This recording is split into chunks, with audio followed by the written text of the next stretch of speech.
Alright, it's a Tier 5 game on El Haluf, and yes, I'm driving my T49 again. Surprise! It's just so much fun. And of course, it's Sand River, and it's a very good matchmaker. As you can see, nearly every tank on both teams is Tier 5. There's a single Tier 4 on the team, SU5. My team has a pair of Tier 3 artilleries instead.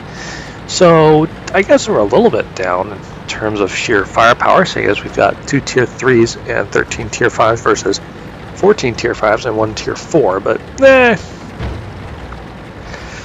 you know what?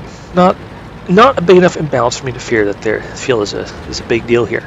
The other team does have an awful lot of tank destroyers compared to my team. Well, okay, they have one more? Yeah, they have one more tank destroyer. Other than that, though, looking at this, it's a remarkably even battle overall in terms of the way the game is split. Alright, here's an interesting starting spot for my T49 I've found now that it's fully camoed. It's right about here, because I can spot anyone trying to run up that ridgeline. For example, this M4 Sherman. Heck, both of the teams M4 Shermans. Not a very good first shot to start off, but this guy's being a little bit less careful than the other one. Oop, I've been spotted. Yeah, someone's shooting back at me, but fortunately my small profile, the fact that I started withdrawing almost immediately, means I'm quite hard to see. Let's see, now I should be coming to the point where I should be invisible now as I come popping back out to once again engage. I really should have waited for my camo net there, but looks like it doesn't really matter.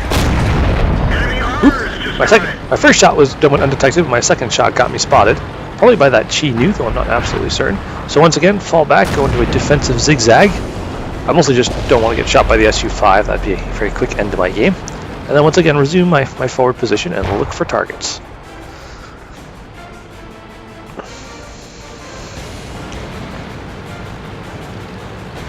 I think I'm stalking the SU-85, but suddenly this Matilda pops up. I'm gonna pause, I'm gonna aim at him, but I wait for my camo net to come up, and then start trying to hammer on him. Fortunately, Matilda 5s are very, very well armored. Or 4s, actually. And he's able to get the damage. There's that Chi Nu again, I need to kill him. He's what I think was spotting me earlier. Ah, so close. There we go. Didn't do any damage to him, but hey, I wasn't spotted, so we go back to working on Matilda this time around. Goes a little bit better.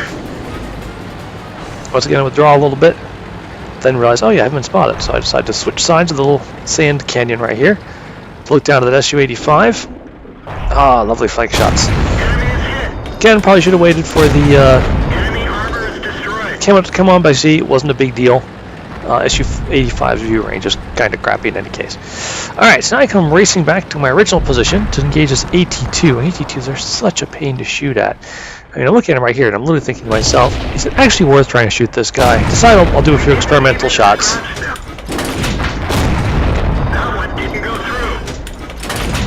In theory, I can penetrate his gun mantle if I shoot just below the gun, but yeah, it doesn't really work. And after wasting 3 of my armor-piercing composite rigid rounds on him, I decide, you know what? Heck with it. I'm just going to watch these guys kill him. So now I start moving forward, and it looks like they've got that AT-2 firmly under control.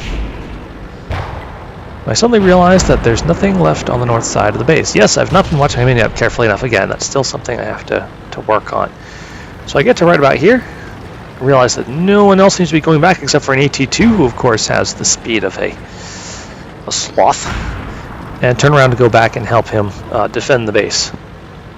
There's the other enemy AT-2, he's up on that ridge line, but I'm thinking there's going to be a Wolverine, an M7, and a KV-1 coming bullying down into our base, and our artillery, there's our West was about to be slain by an M7.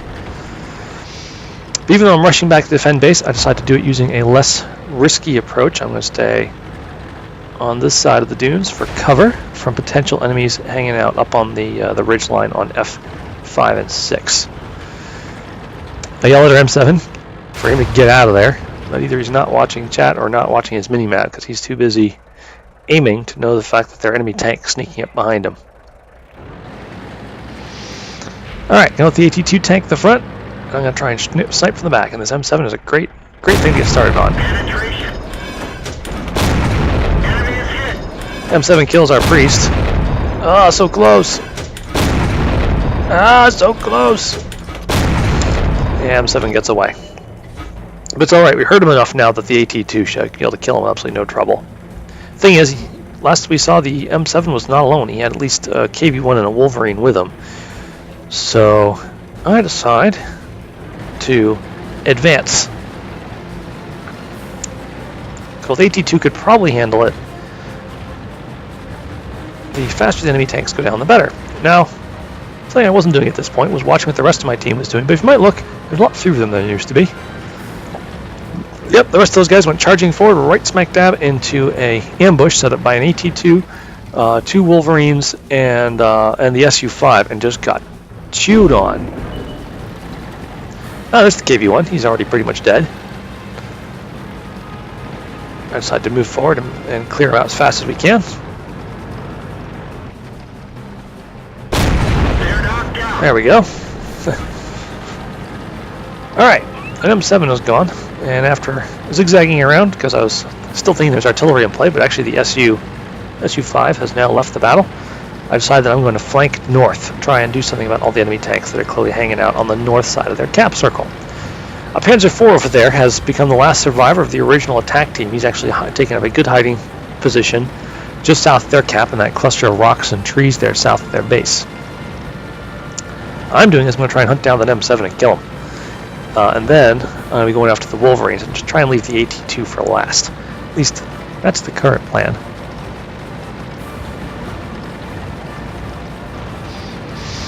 So a little time spent just sprinting along here, doing what T49 does best. High-speed flanking. Still have to know where that M7 went, though.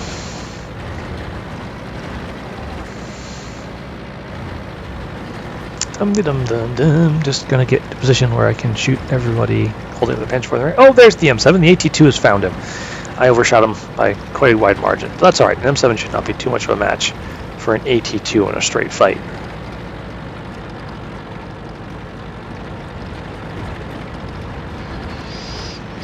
Alright, here we are. We're coming around into attack position. See signs that Wolverine is preparing to move in on our buddy. Fire blind and take him out. And yep, the AT2 gets the M7, and oh gosh, don't get stuck. Don't get stuck. Don't get stuck. Come on, baby, you got the engine power. Yes, okay. That almost lost us the match right there because I wasn't watching where I was driving carefully enough. And there are holes up here just big enough to wedge my my T49 in place and make me unable to participate in the rest of the battle. That would have been a terrible way to end this fight. So now the only 2 remaining enemy tanks were both clustered near their base last we saw them. So I decided to take a poke up here and see if any of them pop up. But they don't. I decided I'm going to work my way back towards the AT2 and make sure that we are in proper support positions on each other. By which I mean him in the front and me, you know, somewhere shooting at things that he's found. He after all has the armor to survive the coming battle, whereas I do not. He is of course a very slow tank. It's going to take him a while to get on towards the enemy base. I mean, I'm just trying to zoom around and waiting for my sixth sense to pop up to tell me I'm somewhere near one of the enemy tanks, preferably the Wolverine, because I'm hoping that he's in bad shape. I think I can find out if he's in bad shape. Hey, XVM! Oh. Doesn't work in replay mode. That's fine. So now I'm just sort of chilling here in a reasonably safe spot. Decide to, at this point I decide to stop in this nice secure spot and let the AT2 know that I'm basically going to try and cue my moves off of him. How am I going to do that? Well, whenever he finds an enemy, I'm going to be moving to try and engage it from the flank and rear. Since this is not a very good frontal arm. Oh, and there's the enemy Wolverine. He's got 140 health left, so 2 shots for me. Oop, make that now 1 shot for me. Uh-oh, something damaged the AT2. I can hear a little gun chattering away. But something is still whacking him for damage. They've got something with a howitzer is pummeling on him. So it might be the enemy Wolverine, but I'm not sure. So I'm here looking for the Wolverine. He's somewhere behind that church over there. No, there's the enemy AT2. He's still at full health. I need to get behind them, so I turn and start moving north to try and outflank the two of them. I can hear our AT2 chattering away with a little gun, but he's still taking more damage. And I should be in a good position to attack from their flanks soon. Oh gosh, he's down to 14 health. Yeah, they all had high explosive rounds. They just tore them apart with high explosive. So a little bit difficult, but the Wolverine is a one-shot, and the AT2 is well armored, but he's very, very sluggish. No, there's the Wolverine. All right, taking a bit of a risk here, stopping, but my sixth sense doesn't come on, and I'm able to shoot him through an obstacle right there to take him out. So now it's just me and a full health AT2, and I now can, and thanks to my thanks to my ridiculously elite crew, I spotted the AT2 at a pretty good distance. I now know that he is headed along the base of the town, so I decided to come this way in hopes of getting behind him. You might notice I've loaded APCR. I don't want to take any chance with this guy. I'm going to try and get on his flank and rear and just tear him apart. So popping up here thinking I'll flank him, and whoa, hang on. He's turned away from the town. He's coming up this way. Oh, the enemy Wolverine I just took out is there. Like, was that a blind shot? I decided to tell him no, which of course is the truth, because I'm actually trying to scare the AT2 driver. I want him to realize that I was able to spot another tank destroyer and take him out without being spotted. It's a scary thing. So now, of course, he's turned away from the town, so I'm guessing he's going to run up that same gully I was just in. So I simply have to run around here to try and get behind him. And there he is. He's not quite as far as I thought he would be, but, you know, that's all right. I have the speed, I have the maneuverability, and I hold my fire until I'm close enough that I can be really confident I'll be getting those hits. Now that I'm next to him, he doesn't stand a chance. He cannot outturn me. And now I just tracked him. So I can take my time, aim for his weak point, and finish him off. And there it is. Good game and good night.